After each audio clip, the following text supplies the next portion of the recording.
संसद में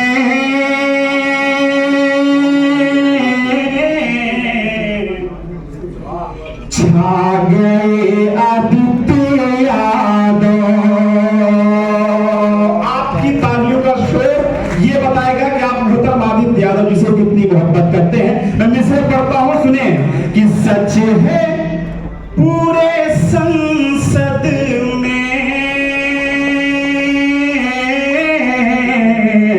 छा गए आदित्य यादव और संविधान बचाने को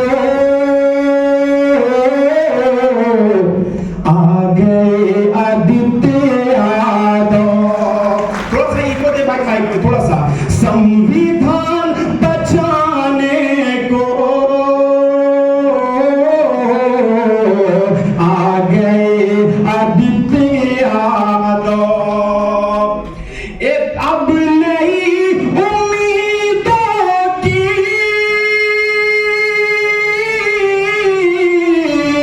सुबह होने वाली है, सुबह होने वाली है।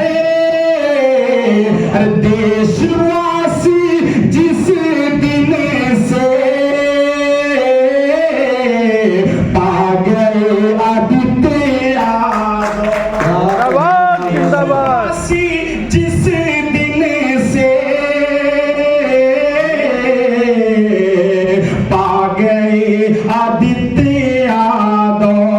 और चार मिसरे मोहतरम शिवपाल सिंह यादव साहब के हवाले से पढ़ता हूँ। चार मिसरे सुने कि ये हमारे जो ऑडियो कंट्रोल जो देख रहे हैं, जरा सा इस वाले माइक का वॉल्यूम बढ़ा दें। समाजवादी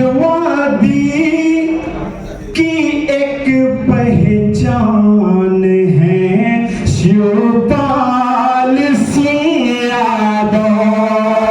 आपकी तालियों का शोर ये बताएगा कि आप मोहतरम शिवपाल सिंह यादव से कितनी मोहब्बत करते हैं। और खास तौर पे जब चौथा मिसरा आए तो मैं चाहूंगा कि पूरा ये ऑडिटोरियम अपनी तालियों की गूंज में वेलकम करेगा। मैं मिसरे पढ़ता हूं, सुने कि समाजवादी की एक पहचान है शिवपाल सिंह यादव। बड़े ही नेक दिल इंसान है शिवपाल सिंह यादव। ये जो मिसरा आ रहा है, इस मिसरे पे आप सबकी जोरदार ताली होनी चाहिए कि समाजवादी